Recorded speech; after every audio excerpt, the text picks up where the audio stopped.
Olá, boa tarde. Boa tarde. Seja bem-vinda, bem-vindo ao Jornal da Tarde. O presidente Jair Bolsonaro sanciona a lei que obriga o uso de máscara em locais públicos. Mas libera estabelecimentos comerciais, repartições públicas e igrejas, ao contrário do que determinam leis estaduais. A gente conta o que vale a partir de agora. Veja outros destaques. Plano de abertura em São Paulo prevê funcionamento de centros esportivos na semana que vem. No Rio de Janeiro, primeira noite de funcionamento de bares e restaurantes tem aglomeração e descaso com a pandemia. Polícia Federal cumpre mandados na Operação Lava Jato contra o senador e ex-governador paulista José Serra e a filha dele. Criatividade é aliado importante nas aulas à distância. Vale até contação de história. Câmara Brasileira do Livro lança campanha de ajuda para pequenas livrarias em meio à maior crise do setor. Uma das ferramentas fundamentais para o processo de aprendizagem é bem antigo e simples: contar histórias. Uma professora da rede pública de São Paulo, que sempre usou a técnica em sala de aula, usou as redes sociais para contar suas histórias e também matar a saudade dos alunos. Olá, eu sou a Maria, professora por missão, arte educadora por vocação e contadora de histórias por paixão. Os predicados de Maria, professora de uma escola estadual da Zona Sul de São Paulo, tiveram de ser adaptados ao mundo digital. Num lugar muito distante. Eu faço chamada de vídeo lendo, ela faz vídeos lendo pra gente. Ela conta muita fábula, muitas histórias. O vínculo reforçado por métodos além do ensino convencional inclui também os pais e mães. É uma forma que ela usa para estudar e ensinar as crianças, onde ela envolve os pais. Os pais conseguem saber do dia a dia das crianças, como está no desempenho no dia a dia. Com a criação do canal Contos Brincantes, o projeto passou a ficar disponível na internet para todas as crianças que se interessam por uma boa história e que certamente serão inspiradas, como foram os alunos de Maria. Hannah é só um dos exemplos. A minha filha, por exemplo, ela tem um prazer enorme de pegar um livro, de ler a história e de repassar a história conforme ela entendeu. Maria aproveita objetos e um cenário montado na garagem da casa dela para os encontros virtuais. Antes da quarentena, o espaço cultural era um ponto de doação de livros e roupas. O desejo é retomar a proximidade física com os alunos. Enquanto isso não é possível, Maria segue à distância, incentivando um aprendizado lúdico e com afeto. Tá caindo fundo. Aproveitem esse momento para isso, para contar histórias para os seus filhos, para construírem lembranças, porque é isso que vai ficar. A identidade de gênero e a orientação sexual não têm relação direta com o tipo de brincadeira ou a cor dos brinquedos. E pais e educadores têm papel fundamental para prevenir preconceitos e discriminações. O casal Fernanda e Cleiton sempre sofreu com os rótulos. Ela trabalha na área de tecnologia e ele é cabeleireiro. Decidiram então criar os filhos sem essa barreira de gênero. A gente sempre demonstra para eles que todas as coisas podem ser feitas por meninos e meninas, homens e mulheres. Para eles é muito comum ver o pai ajudando a cuidar deles, ajudando no banho, ajudando a trocar, fazendo comida. Assim, a Mariana, de 5 anos, e o Rafael, de 9, estão crescendo com mais possibilidades. Uau! O mais velho gosta muito de fazer bolo, ele mesmo faz os bolos de caneca dele, vai brincar com a irmã. E a gente vai brincar de casinha, ele é o pai, ele cuida. Algumas ideias estão enraizadas na sociedade há tantos anos que parecem inofensivas, mas reforçam preconceitos e limitam as fantasias das crianças. Brincadeiras e cores são para todos e não têm relação com sexualidade. A brincadeira em si não quer dizer nada. Gostar de boneca, gostar de maquiagem, gostar de se vestir de menina, pode não ter significado nenhum. Nesta fase de descobertas, a liberdade de escolha pode trazer repercussões positivas no futuro, segundo esse psiquiatra que coordena na USP um centro especializado em questões de gênero. Ela vai ser um pré-adolescente, um adolescente muito mais tranquilo, e dono das suas vontades, dono de quem ela é, né? Assim, se responsabiliza por si mesmo. O grande problema é quando você bloqueia, censura e diz que está errado, você já inclui nesse desenvolvimento algo que pode ser dela e que você, como adulto e figura de referência e modelo na vida, está dizendo que é errado. Então essa criança vai crescer com a noção que tem algo errado dentro dela. As crianças não nascem preconceituosas, aprendem a ser. Cabe aos pais o desafio de criar seres mais livres através de algumas atitudes.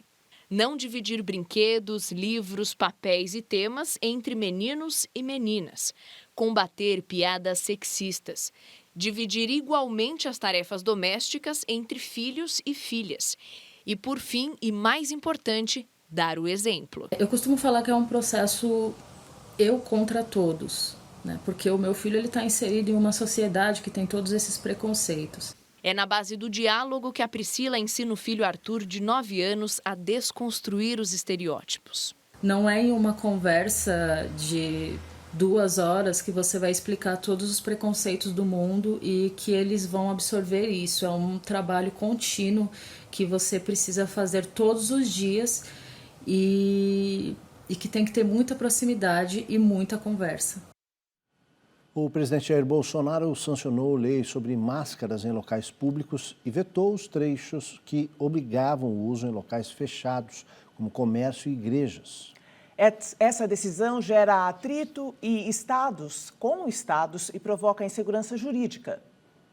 A lei federal, sancionada agora, torna obrigatório o uso de máscaras em espaços públicos e privados, em transportes públicos coletivos, como ônibus e metrôs, em táxis e carros de transporte por aplicativo, em aviões e embarcações fretadas. Mas, pelos trechos vetados, não será obrigatório usar máscara em órgãos públicos, estabelecimentos comerciais e industriais, templos religiosos e locais fechados com reunião de pessoas.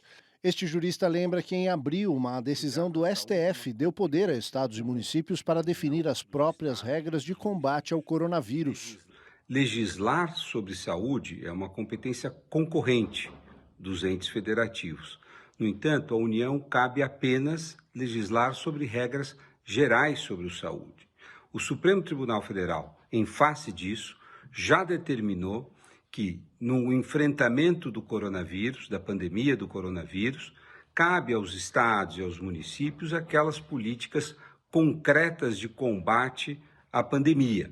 Nesse sentido, a discussão sobre o uso da máscara claramente recai sobre os ombros de estados e municípios. Aqui em São Paulo, o governo informou que, por enquanto, nada vai mudar e que o uso obrigatório de máscaras segue valendo no estado, incluindo as multas. A cidade de São Paulo vive a expectativa de entrada na fase amarela do Plano São Paulo na próxima segunda-feira. Na entrevista coletiva de ontem, o Comitê de Saúde do Estado anunciou aumento no horário de funcionamento do comércio nas cidades na fase laranja e um retrocesso na cidade de Itaquaquecetuba. A repórter Maria Manso fala ao vivo do Palácio dos Bandeirantes e nos traz mais informações. Boa tarde, Maria. Boa tarde, Joyce. Boa tarde a todos. Pois é, a expectativa hoje é bem grande aqui no Palácio dos Bandeirantes, porque o governo deve anunciar os protocolos de reabertura de teatros, cinemas, salões de beleza e academias de ginástica. Por enquanto, apenas os protocolos, as regras que vão ter que ser seguidas, ainda sem datas de funcionamento. Já aqui na capital, na cidade de São Paulo, os centros esportivos devem reabrir a partir da próxima segunda-feira, mas apenas para caminhadas. Nenhuma atividade esportiva coletiva foi autorizada exatamente pelo risco de contágios. E amanhã de manhã a Prefeitura de São Paulo vai assinar as regras mesmo, não só os protocolos, as regras de vigilância sanitária que vão ter que ser seguidas por bares, restaurantes e salões de beleza. O que eu consegui apurar é que, entre outras regras, por exemplo, os bares vão ter que manter 2 metros de distância entre uma mesa e outra e de pelo menos 1,5 metro entre uma cadeira e outra e, no máximo, 6 pessoas em cada mesa. Além disso, sentadas as pessoas vão poder ficar sem máscara. Levantou para ir ao banheiro, elas vão ter que colocar a máscara. Os cardápios não vão poder ser distribuídos manualmente também para evitar risco de contágio. Eles vão ter que ser em QR Code, que cada cliente lê com o seu próprio celular. E tem aí uma divergência. O Plano São Paulo, do governo do estado, recomendava que bares e restaurantes ficassem abertos apenas até às 5 da tarde.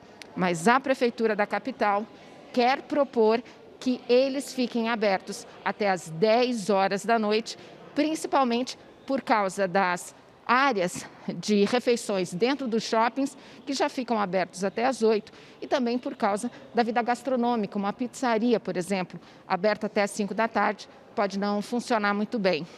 Mas para outras regiões da cidade, ainda há muito risco na pandemia.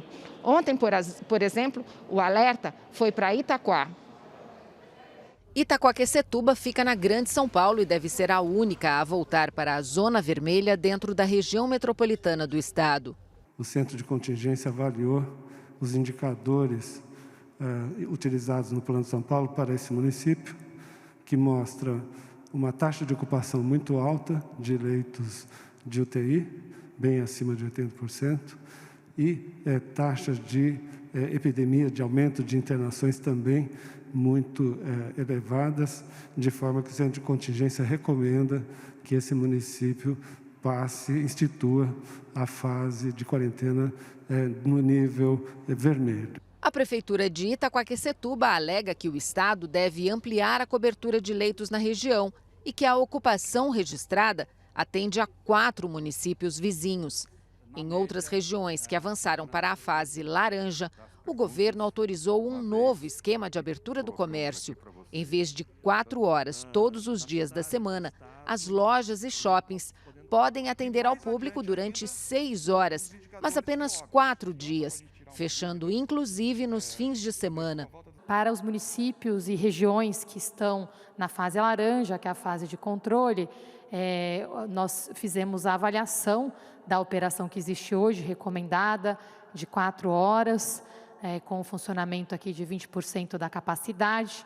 E o ponto que o Centro de Contingência colocou aqui como opcional seria o funcionamento por 6 horas durante 4 dias úteis. O Comitê de Contingência do novo coronavírus também anunciou que o RT da capital, ou seja, o índice de transmissibilidade do vírus, caiu para 0,94. Isso quer dizer que cada pessoa com a doença, em média, está transmitindo para menos de uma pessoa, o que indica que a pandemia pode estar começando a desacelerar no município de São Paulo.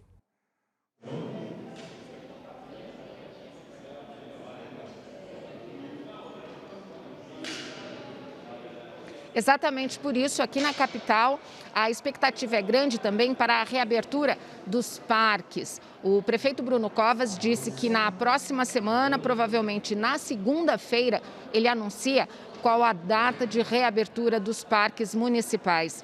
Hoje, o estado deve divulgar os protocolos para os parques estaduais, mas dentro dos parques municipais, como por exemplo o Parque do Ibirapuera, que é o mais frequentado aqui da cidade, a prefeitura disse que já começou todos os preparativos, inclusive com novas sinalizações, instalação de álcool gel dentro do parque, e a data deve ser divulgada na próxima semana. Hoje, a entrevista coletiva é com o governador João Dória e também com o prefeito Bruno Covas. Os dois juntos é que vão divulgar essas novas fases de flexibilização da quarentena, tanto no estado quanto na cidade. A coletiva vai ser transmitida ao vivo aqui na TV Cultura, logo após o Jornal da Tarde. Voltamos com vocês no estúdio. Ok, Maria Manso, obrigada. Boa tarde. Quem pratica atividade física nas ruas e praças tem dificuldade para se acostumar ao uso da máscara durante o exercício. Mesmo sozinho, ao ar livre, fazer uma caminhada, uma corridinha rápida, sem a máscara, hoje pode terminar em multa. A advogada Luciane conta que não foi fácil, mas acabou se adaptando. É bem difícil, sentia muita náusea, dor de cabeça, tontura que perdurava durante boa parte do tempo. A Paula corre até 4 vezes por semana. No começo, não gostou muito da ideia, mas achou melhor usar a máscara do que parar de correr. Eu achei melhor correr de máscara do que parar de correr, né? Porque eu gosto realmente muito de correr. Só que mesmo indo 6 horas da manhã, sozinha, eu vejo muitas pessoas correndo sem máscara, andando sem máscara. A multa para quem for flagrado pelas ruas de São Paulo sem a máscara é de R$ 524. Isso vale também para quem está fazendo atividade física. Mas até que ponto correr, caminhar com a máscara, dificultando a respiração, pode ser prejudicial à saúde? As máscaras, elas precisam ser usadas mesmo durante as atividades físicas. Logicamente que quando a gente está fazendo exercício físico, a gente transpira mais, respira mais, umedece mais as máscaras. Se você percebeu que a máscara ficou muito molhada, que dificultou a respiração, troca. O ideal é que a máscara seja do tamanho certo, suficiente para cobrir o nariz e a boca e evitar ao máximo tocar nela. A máscara pode estar contaminada e a gente vem com a mão, ou a nossa mão pode ter passado por alguma superfície, alguma barra, algum lugar em que estava contaminado, e quando a gente toca na máscara, a gente contamina a máscara e aí a máscara pode contaminar a gente. Dá para correr com máscara, vamos correr com máscara, para que um dia a gente possa, um dia não muito longe, a gente possa voltar a correr sem máscara e todos bem. A Câmara Brasileira do Livro lançou uma campanha para arrecadar fundos para as pequenas livrarias. Esses estabelecimentos estão entre os mais atingidos pela quarentena imposta pela Covid-19. Essa pequena livraria abriu as portas na capital paulista há 10 meses, mas teve os projetos interrompidos pela pandemia. Os livros, o acesso aos livros, o acesso aos cursos e aos eventos, os lançamentos, tudo isso a gente estava fazendo presencial. As livrarias físicas ficaram fechadas por praticamente 3 meses. Segundo o último balanço da Associação Nacional de Livrarias, em abril as vendas caíram quase 30%. No momento em que o setor vive a pior crise da história, a Câmara Brasileira do Livro lidera o projeto Retomada das Livrarias, que está arrecadando doações para ajudar os micro e pequenos negócios. Qualquer pessoa física ou jurídica pode contribuir. Até o final do mês, a gente tem uma meta de arrecadar por volta de R$500 mil, coisas que a gente conseguiria já selecionar por volta de 50 livrarias, e essas livrarias receber R$5 mil no primeiro e no segundo mês. O passo a passo para doar está no site projetoretomada.org.br. Os valores serão repassados às livrarias que se cadastrarem no projeto até o dia 15 de julho. A participação delas será avaliada por um comitê que, então, organizará o repasse da verba. A pandemia, ela pega de frente, quer dizer, ela atinge diretamente esse pequeno livreiro, que fez a opção na livraria física, no trabalho da livraria física, e que não tem uma estrutura montada para venda online. Proteger o pequeno livreiro, segundo o projeto, é combater o monopólio e promover cultura, educação e democracia para todo o país. Frequentando livrarias, ele vai descobrir a riqueza que é o mundo encantado do livro, como a gente pode crescer, como a gente pode nos autoeducar, educar pela curiosidade de querer saber mais do que está dentro daqueles livros, daquele papel, daquele quadradinho de papel que quando você abre uma folha, você busca, você abre a página e vai atrás de outras páginas, outra página, porque é encantador você começar a ler e descobrir o que está ali dentro. Você pode participar do programa com perguntas e comentários, é só utilizar a hashtag JTCultura pelo Twitter. Também pode mandar para a gente um vídeo através do WhatsApp, é o 011 999 21 0174. E não esqueça também que nós estamos ao vivo no Facebook e no YouTube, pela página Jornalismo TV Cultura.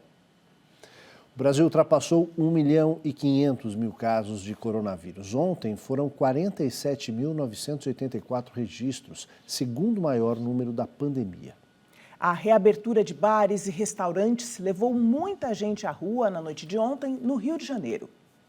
São 1.502.424 casos e 62.045 mortes.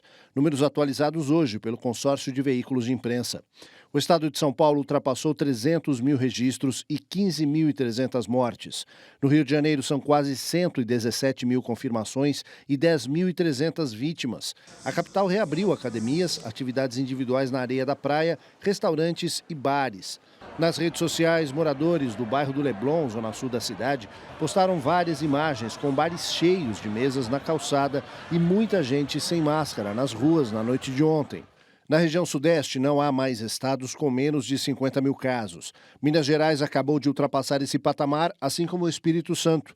No mapa do coronavírus no país, o Ceará vem depois de São Paulo e Rio, com 115 mil infectados. A seguir vem o Pará, são 108 mil casos. O Maranhão já tem 86 mil confirmações. A Bahia está próxima de 80 mil registros. No Amazonas, são 73 mil. Pernambuco já ultrapassou os 60 mil. E o Distrito Federal alcançou 52 mil casos. Segundo o Ministério da Saúde, o país tem 582.158 pacientes em acompanhamento. 852.816 são considerados recuperados. O Fundo Social de Solidariedade de São Paulo entregou hoje 1 tonelada de alimentos. São hortaliças que serão distribuídas pela CUFA, a Central Única das Favelas. Lideranças de comunidades vieram retirar as hortaliças nesta manhã no Parque Santo Antônio, na zona sul de São Paulo. A ação foi acompanhada pela primeira-dama do Estado e presidente do Conselho do Fundo Social de São Paulo, Bia Dória. Dona Bia, quais são as próximas ações do fundo? Bem, essa ação de hoje é muito importante, porque nós ligarmos os produtores com os líderes comunitários, com a liderança da CUFA, para eles fizerem a distribuição de hortaliças é muito importante. E as nossas próximas ações é seguir todas essas ações comunitárias, sempre pedindo que as pessoas que se integram, que façam suas doações, que as pessoas sejam solidárias no momento que estamos passando e por que não sempre, né? Tá certo, muito obrigada pelas suas informações. Esses alimentos chegarão ainda hoje para moradores de 250 favelas da Grande São Paulo e também da Baixada Santista. Democratizar a filosofia traduzindo conceitos complexos em palavras simples tem sido o desafio do estudante e youtuber Marcelo Marques. Pois é, ele leva ideias de grandes pensadores para o cotidiano da periferia. Entender as ideias e os pensamentos de Nietzsche é o trabalho da vida de muitos estudiosos. Mas poucos vão definir o filósofo como rouba-brisa. Vai trazer um vilão, aquele mano que vai roubar sua brisa. O mano que, entendeu? Você vai estar lá curtindo, da hora você vai lembrar dele e falar assim, mano, esse mano rouba minha brisa. O termo foi usado pelo Marcelo em um vídeo que tem quase 90 mil visualizações na internet.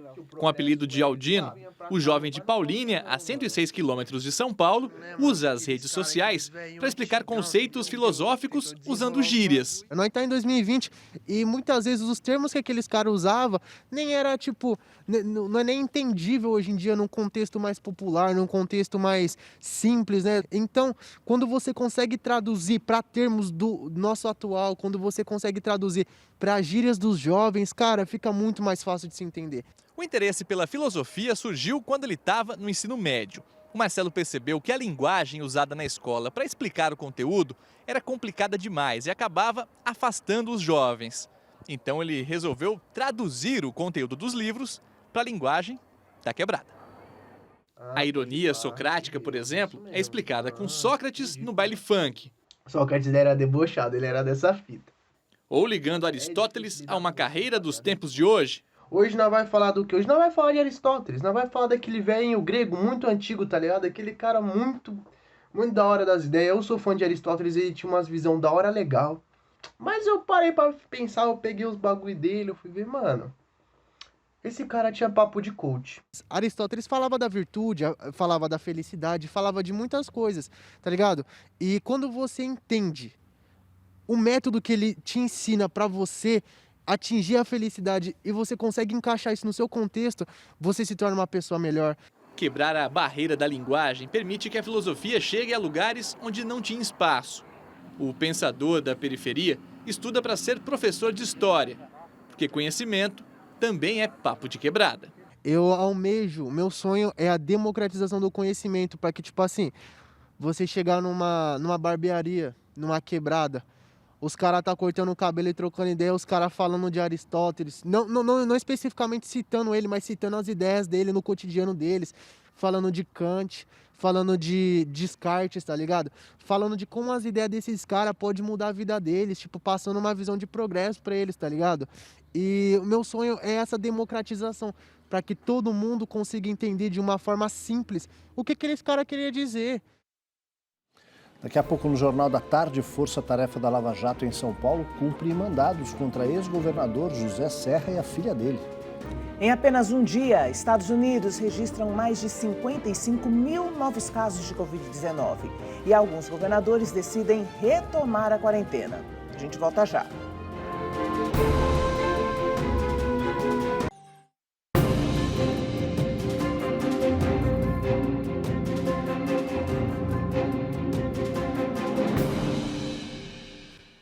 Nas notícias internacionais, primeiro-ministro francês renuncia ao cargo. E Estados Unidos batem recorde de novos casos de coronavírus em um dia. Os Estados Unidos registraram mais de 55 mil novos casos de Covid-19 na quinta-feira, um novo recorde global diário da pandemia. As infecções também aumentaram em 37 dos 50 estados norte-americanos, incluindo a Flórida. Vários governadores interromperam planos de reabertura das atividades. O governador do Texas, Greg Abbott, um republicano que já tinha resistido a tornar obrigatório o uso das máscaras, ordenou que elas fossem usadas em todos os municípios com mais de 20 ocorrências de coronavírus. O país já registrou quase 129 mil mortes. O primeiro-ministro francês, Edouard Philippe, renunciou ao cargo hoje em meio a uma reforma do governo do presidente Emmanuel Macron, destinada a reforçar suas credenciais ecológicas e recuperar uma possível candidatura à reeleição. Faltando 21 meses para a próxima eleição presidencial, Macron quer se reposicionar politicamente, mas agora Edouard Philippe, que tem a simpatia dos franceses, pode surgir como principal rival à presidência em 2022. Ainda pela manhã, o presidente Macron nomeou Jean Castex como primeiro-ministro numa reforma do gabinete de alto risco. Castex atuou como coordenador do desconfinamento da França no auge da nova crise de coronavírus e assumiu o papel de consultor social durante o mandato do ex-presidente Nicolas Sarkozy. A União Europeia deve falar em uma só voz com a China se quiser alcançar acordos ambiciosos que protejam os interesses do bloco. A frase é da chanceler alemã Angela Merkel, hoje na Câmara Alta do Parlamento Alemão, manifestando preocupação com a nova lei de segurança implantada pela China em Hong Kong. Merkel disse que somente juntos os 27 países membros da União Europeia terão peso suficiente para alcançar acordos ambiciosos com a China. E ela acrescentou também estar preocupada com o Estado de Direito e os direitos humanos, bem como o futuro de Hong Kong e o princípio de um país e dois sistemas. A Força-Tarefa da Lava Jato em São Paulo denuncia o ex-governador José Serra e a filha por lavagem de dinheiro e faz operação de busca e apreensão contra o senador. 8 mandados foram cumpridos pela Polícia Federal, parte em endereços relacionados a José Serra. As ordens foram expedidas pela Justiça Federal, que determinou ainda o bloqueio de 40 milhões de reais numa conta na Suíça. O ex-governador José Serra foi denunciado pela Força-Tarefa da Lava Jato em São Paulo por supostamente ter recebido dinheiro da Odebrecht, desviado das obras do Rodoanel Sul em 2006 e 2007, quando ocupava o cargo. Segundo a denúncia, a Odebrecht teria pago milhões de reais a José Serra por meio de uma rede de empresas no exterior, de forma a ocultar o beneficiário dos recursos. A Força-Tarefa da Lava Jato acusa ainda a filha do senador, Verônica Serra, e o marido dela, o empresário José Amaro Pinto Ramos, de ter aberto contas secretas no exterior para receber o dinheiro transferido pela Odebrecht. Verônica Serra também foi denunciada. A Justiça agora vai decidir se aceita ou não as denúncias contra o senador e a filha.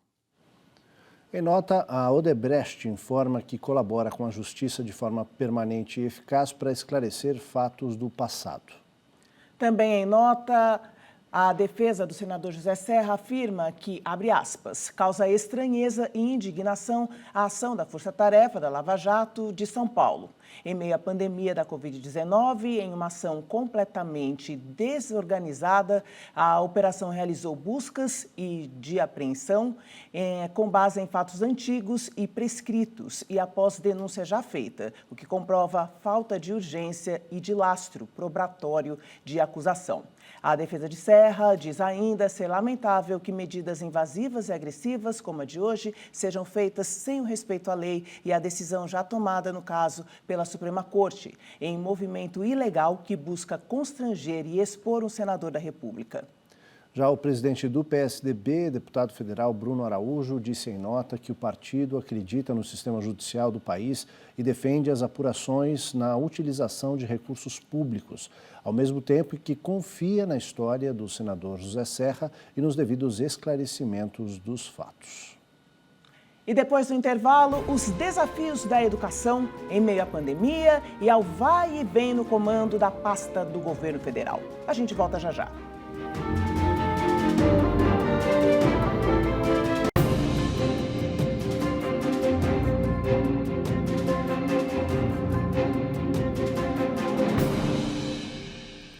Os desafios da educação num cenário de incertezas no Ministério, pandemia e novos direcionamentos para o retorno das aulas presenciais. Sobre os rumos da educação no país, eu conversei com Olavo Nogueira Filho, diretor de políticas educacionais do Todos pela Educação. Olavo Nogueira, boa tarde, muito obrigada por estar conosco aqui no Jornal. Olavo, o governo caminha para o 4º ministro da Educação. Em um período de tantas crises, de tanta instabilidade, como que você avalia esse momento da pasta e principalmente os prejuízos causados à educação e essa pasta tão importante para a sociedade brasileira?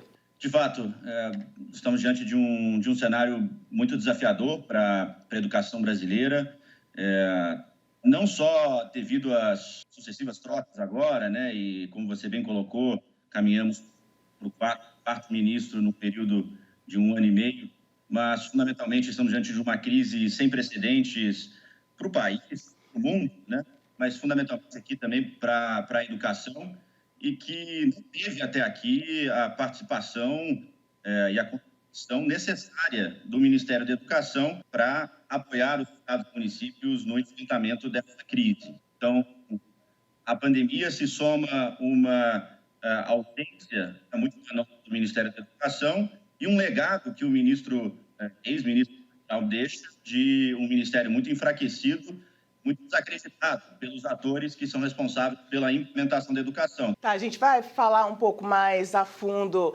sobre a crise, sobre a pandemia, que, é claro, muda completamente esse cenário já com tantas dificuldades que há muitos anos a educação no Brasil vem enfrentando. Mas antes, eu queria te perguntar sobre o critério de escolha para um ministro da Educação. Como que você avalia? Porque as escolhas nos parecem ser muito mais por critérios políticos do que técnicos, E na sua avaliação, qual seria o perfil ideal do ministro da Educação para conduzir, para tocar a pasta diante do que temos hoje, A discussão sobre perfil de ministro ou ministra é sempre importante. A trajetória e a experiência prévia de uma pessoa é importante de ser analisada, em especial quando a missão é tão desafiadora quanto essa que se apresenta. No entanto, ela precisa ser sempre contextualizada e ressalvada. Tivemos, no passado recente, ministros que não tinham tamanha experiência na área, mesmo trabalhando nessa área, mas tiveram algum sucesso durante a sua gestão, porque fundamentalmente foram capazes de estruturar uma boa equipe. E aí sim, uma equipe que entende de educação, mas não só do tema educação, entende de política pública educacional. Então, a experiência é importante, tem que ser analisada no contexto atual, acho que se torna ainda mais central, dado os desafios que se apresentam, mas não é necessariamente um determinante do sucesso ou não da gestão. E, Olavo, agora sim, pensando no cenário pós-pandemia e no retorno dos alunos às aulas presenciais, o que pensar para essa dinâmica, que vai ser toda readaptada de novas formas de ensino, novas metodologias, com os alunos retornando às salas de aula, mas também com o uso mais ampliado lado do ensino à distância. O que pensar sobre essa adaptação e implementação efetiva? Joyce, quando a gente observa a experiência de países que passaram por situações similares, de longos períodos de suspensão de aulas presenciais, em função de desastres naturais, ou cenários de pós-guerra, ou até mesmo de pandemias, há algumas lições que podem ser absorvidas no cenário que a gente vive hoje, né? A primeira, quando a gente fala de um período de 4, 5, talvez 6 meses de suspensão, a retomada não será de onde estávamos. Diante de um novo cenário que traz impactos múltiplos e efeitos duradouros. Ou seja, para enfrentar o desafio à altura, não será suficiente uma ação apenas pontual, o retorno imediato. É preciso agora que as redes de ensino e o Ministério da Educação entendam que será necessário um plano de médio e longo prazo para, de fato, poder responder aos desafios que estão se impondo, que não são pequenos. Olavo Nogueira Filho, muito obrigada por estar conosco aqui no Jornal da Tarde e até a próxima. Obrigado, Joyce. As vítimas da Covid-19 são homenageadas com um memorial, o Inumeráveis, para lembrar que elas não são números. Hoje vamos conhecer um pouco do maranhense Eliezer.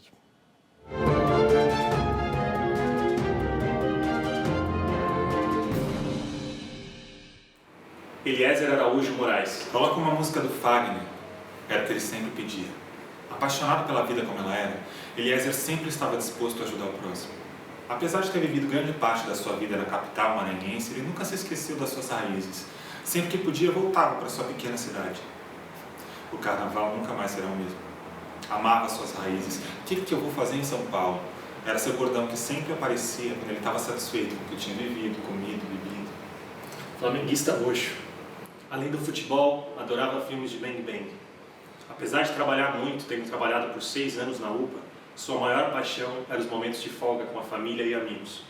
Conquistava as pessoas pela sua simplicidade. E assim todos o adoravam. O Eli da Liberdade deixa eternas saudades. Sei que aí dentro ainda mora um pedaço de mim. Um grande amor não se acaba assim. Feito espumas ao vento. Não é coisa de momento, raiva passageira. Mania que dá e passa, feito brincadeira. O amor deixa mais que não dá pra pagar. Eliezer nasceu em Alcântara, Maranhão, e faleceu em São Luís, aos 55 anos, vítima do novo coronavírus.